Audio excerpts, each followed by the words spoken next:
சரி. அதில் அந்த கடைசி லாஸ்ட் சீசனில் ஒரு 5-6 டைரக்டருக்கு நான் தான் சவுண்ட் இன்ஜினியர். புலன் விசாரணை 2 படத்துலேருந்து ஒர்க் பண்ணிட்டு இருக்கேன். சரிங்க. ஒரு செல்வமணி சாரோட படத்துலேருந்து. அதனால் வந்து எல்லா டைரக்டர்ஸுக்குமே ப்ரொடியூசருக்குமே எல்லாருமே நல்லா தான் இருக்குன்னு சொல்லுவாங்க. யாருமே வந்து குறை சொன்னதில்லை. இப்போ கடைசியாக குடும்பஸ்தன் ஸ்டீஃபன் ஒரு பொதுவாக இரட்டை அர்த்தம் தான் பேசுறது டைம் பாஸ் எப்படி ஏற்றுக்க முடியும்னு தெரியல. ஒன்றும் இல்லை இதில்.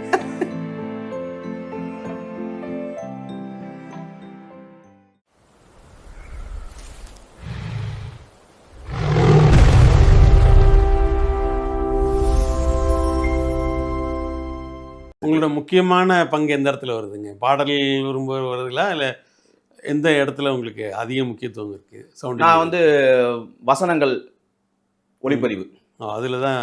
ஆமாங்க சார். சரிங்க. அதில் அது பண்ணுவேன். அப்புறம் சவுண்ட் எஸ்எஃப்எக்ஸ் அது கொஞ்சம் எனக்கு இன்ட்ரெஸ்ட்டு. ஸோ அதுவும் நான் பண்ணிட்டு இருக்கேன். சரி. இப்போ நான் மூவிகளுக்கு ஒரு சில மூவிகளுக்கெல்லாம் சவுண்ட் எஸ்எஃப்எக்ஸ் பண்ணியிருக்கேன். நிறைய ஷார்ட் ஃபிலிம்ஸ் பண்ணியிருக்கேன். சரி.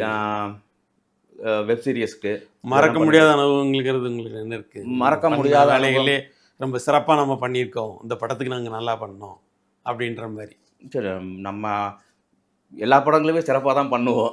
இதில் சரி நம்ம வந்து இந்த படத்துக்கு இது பண்ணால் போதும் அப்படிலாம் கிடையாது சார். நம்மக்கிட்ட வரும்போது நம்ம ஒர்க் பண்ணுற படம் நம்ம படம் இது. நம்ம படம் வந்து ஆடியன்ஸுக்கு எப்படி இருக்கணும், நம்ம ஒர்க் பண்ண படம் நமக்கும் பிடிக்கணும் ஆடியன்ஸுக்கும் பிடிக்கணும் அப்படிங்கும் அந்த அதை வச்சு நாங்கள் ஒர்க் பண்ணுவோம் சார். சரி, இதை விட சிறப்பாக அதை விட சிறப்பாக இதில் இப்போ அப்படிலாம் எதுவுமே கிடையாது சார். சரி, நம்ம வேலை நம்ம சாட்டிஸ்ஃபைட். இருந்தாலும் ஒரு சிலர் பாராட்டியிருப்பாங்கல்ல, இந்த இதுக்கு ரொம்ப நல்லா பண்ணியிருக்கீங்க அப்படிங்கிற மாதிரி. பாராட்டியிருக்கு நிறைய படங்கள். இப்போ நான் வந்து சொல்ல முடியல, ஆக்சுவலி நான் ஞாபகங்கள் இல்லை. சரி. நான் புலன் விசாரணை 2 படத்துலேருந்து ஒர்க் பண்ணிட்டு இருக்கேன். சரிங்க. ஒரு செல்வமணி சாரோட படத்துலேருந்து கடைசியாக நம்ம வீட்டு பிள்ளை அதில் எல்லாம் ஒர்க் பண்ணேன் சார். சரிங்க. அதனால் வந்து எல்லா டைரக்டர்ஸுக்குமே ப்ரொடியூசருக்குமே எல்லாருமே நல்லா தான் இருக்குன்னு சொல்லுவாங்க. யாருமே வந்து குறை சொன்னதில்லை. ஓகே. ஒரு சில பேர் சொல்லியிருக்கலாம். இருக்கலாம். சரி சரி சரி சரிங்க. நடிப்பு மேலே எப்படி ஒரு ஆர்வம் வந்ததுங்க? நடிக்கணும்னு என்ன இருந்ததுங்களா? சின்ன வயசுலேருந்து எனக்கு நடிக்கணும்னு ஆசை இருந்துச்சு சார். சரிங்க. ஆனால் சரி, நமக்கு எங்கே நடிக்க தெரிய போகுது, அதுக்கெல்லாம் பெரிய ஜாம்பவான்கள்லாம் இருக்காங்க, ஸோ அவங்களாம் மாதிரிலாம் நம்மளால் நடிக்க முடியுமா அப்படின்னு எனக்கு ஒரு மனப்பான்மை இருந்தது. அதுக்கப்புறம் நான் இந்த சவுண்ட் இன்ஜினியராக ஒர்க் பண்ணும்போது நான் அவங்களுக்கு ஒவ்வொரு நடிகர்களுக்கும் வரும்போதும் சொல்லி கொடுக்குறது. ஸோ அவங்களும் கேட்பாங்க, இது இப்படி பேசினா நல்லா இருக்குமா சார் அப்படின்னு. ஓ சரிங்க. நான் அப்படி டைலாக் படப்பிடிப்பு தளத்தில் நீங்கள் இருப்பீங்க கூட? படப்பிடிப்பு தளத்தில் இல்லைங்க சார். ஓ சரிங்க. ரெக்கார்டிங் டப்பிங்கில். சரிங்க. ஓ அப்போ வந்து அந்த ஒரு நடிகரோட முகபாவங்கள் எப்படி பேசுகிறாரு இதெல்லாம் பார்க்கும்போது நமக்கும் தோணும், இது இப்படி பேசினா நல்லா இருக்கும் போல இருக்கே. அதுதான். ஓ சரி. அப்படின்னு சொல்லி எனக்கு அந்த நடிப்பில் எனக்கு கொஞ்சம் ஆர்வம் வந்துருச்சுங்க சார். சரிங்க. அதுக்கப்புறம் இதுக்காக நான் வந்து நடிப்பு பயிற்சியில் கொஞ்சம் போனேன். பட்டறைக்கு போயிருக்கீங்க? ஆமாம். சரி. அதனால் எனக்கு இன்னும் கொஞ்சம் இருந்த அந்த பயம் எல்லாமே போயிடுச்சு. ஓ சரிங்க. இந்த கேமரா ஃபியர் இருக்கும், இந்த ப்ரெசன்ஸ் ஆஃப் மைண்ட் வேணும். ஸோ அவங்க என்ன எதிர்பார்க்குறாங்க, சரி, அதெல்லாமே நமக்கு வந்து ஒரு அண்டர்ஸ்டாண்ட் பண்ண வந்துருச்சுங்க சார். சரிங்க. அதுக்கப்புறம் நான் நிறைய ஷார்ட் ஃபிலிம்ஸ்லாம் பண்ணேன், நடித்தேன். நாளை இயக்குனர் சீசன்ஸ்லாம் பண்ணிகிட்டு இருக்கேன். ஓ சரிங்க. அப்போ அதெல்லாம் வந்து ரன்னர் அப்லாம் வந்ததுங்க. அதில் அந்த கடைசி லாஸ்ட் சீசனில் ஒரு 5-6 டைரக்டருக்கு நான் தான் சவுண்ட் இன்ஜினியர். ஓ சரி. நான் தான் அவங்களுக்கு எல்லாமே இப்போ டப்பிங்லேருந்து மிக்சிங் வரைக்கும் பண்ணி கொடுத்து அதில் நான் பண்ண ஒரு படம் வந்து ரன்னர் அப்பே வாங்கினாங்க. சரிங்க. அதுக்கப்புறம் படங்கள் பண்ண சவாரி, இப்போ கடைசியாக குடும்பஸ்தன் ஸ்டீஃபன், அதெல்லாம் பண்ணியிருக்கேன். சின்ன சின்ன ரோல் தான் பண்ணிட்டு இருக்கேன். சரிங்க. சந்தோஷமாக போயிட்டுருக்கு. சரிங்க. எனக்கு இந்த வேலையும் போயிட்டுருக்கு. இப்போ நான் வந்து சன்ஸ்டோன் மீடியா இப்போ சமீப காலமாக சோசியல் மீடியாவிலேருந்து ரீல்ஸ் போட்டவங்க எல்லாமே தேர்வு செய்கிறாங்க. அவங்களுக்கு திறமை இருக்குது இல்லைங்கிறதெல்லாம் பார்க்குறது இல்லை, அங்கே ஆபாசமாக பேசுகிறவங்கள செலக்ட் பண்ணுறாங்க. அந்த மாதிரி நிகழ்வுகளுக்கு உங்களுக்கு எப்படி மனசு பாதிக்குது? நீங்கள் உங்களால் ஏற்றுக்க முடியுதா? திறமையே இல்லாதவங்க ஏதோ ஒரு சில ரீல்ஸ் போட்டு மேலே வந்துடுறாங்க, அதை பற்றி உங்களோட அபிப்பிராயம் என்ன? அதை பற்றி என்னோடய அபிப்பிராயம் சார் என்னென்னா, திறமை உள்ளவர்கள் இன்னுமே வந்து வெளியில் வர முடியாமல் நிறைய பேர் இருக்காங்க. ஆமாம். இப்போது அவங்கெல்லாம் இன்னும் கஷ்டப்பட்டுட்டு தான் இருக்காங்க. ஒரு உதவி இயக்குனரில் ஆரம்பித்து நடிகர்கள் வரைக்குமே திறமை இருக்குது அவங்களுக்கு. ஆமாம். ஆனால் வந்து இன்றைக்கி இருக்க சோசியல் மீடியா வந்து எப்படின்னா, இன்னொருத்தரை இமிட்டேட் பண்ணி பண்ணுற ஒரு விஷயத்தை அதை வைரலாக்கி கிண்டல் பண்ணுறாங்க. எடுத்துக்காட்டு நம்ம வாட்டர்மெலன் சாரே இருக்காருன்னு வைங்க. அவர் அந்த வாட்டர்மெலன் ஸ்டார் எப்படி ஆனாருன்னா, அது ஒரு கஜினி சூர்யா சார் நடிச்ச கஜினி படத்துல ஒரு சீன். அது ஒரு அருமையான சீனு. அதாங்க. பார்க்க அவ்வளோ அழகா இருக்கும். ம். இவர் அத எடுத்து நான் இமிட்டேட் பண்றேன்னு சொல்லி, அந்த அந்த ஒரு சீனையே வந்து காமெடி சீன் மாரி இவர் பண்ணிட்டாரு. ஓ! சரி, சரிங்க. இப்ப அதனால வைரல் அவருக்கு அதுக்கு ஒரு ஃபேன்ஸு.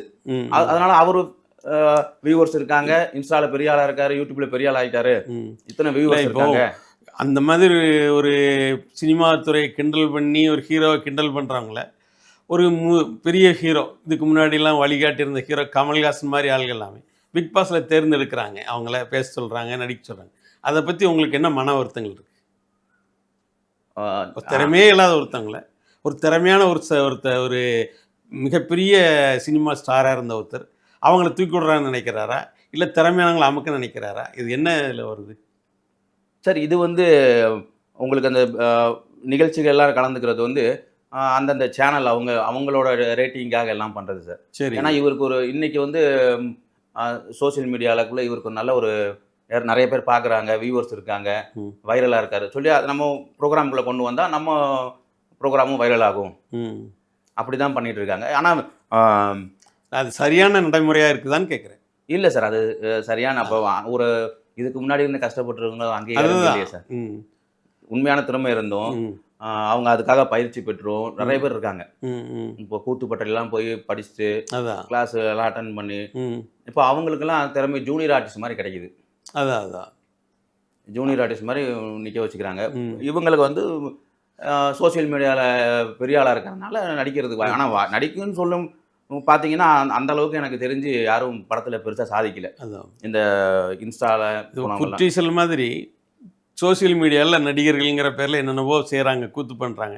அவங்களுக்கு ஒரு அங்கீகாரம் குடுக்கிறத உங்களோட சினிமால துணை நடிகரா இருக்கிறவங்க, இவங்கலாம் எப்படி ஏத்துக்கிறீங்க? உங்களால ஜீரணிக்க முடியுதான்னு கேட்கிறேன். அதான் மெயின் முக்கியமான கேள்வி. இல்ல சார். இது நெறைய பேர் வந்து மனசுக்குள்ளேயே போட்டு அவங்க புழுங்கிட்டு இருக்கிறது தான். இது நீங்க உங்க டைரக்டர்ட்டயோ, இல்ல உங்க சங்கம் மாரி எதுட்டயோ சொல்லி இந்த மாரி திடீர்னு ஒருத்தர கொண்டு வந்து விடுறாங்க.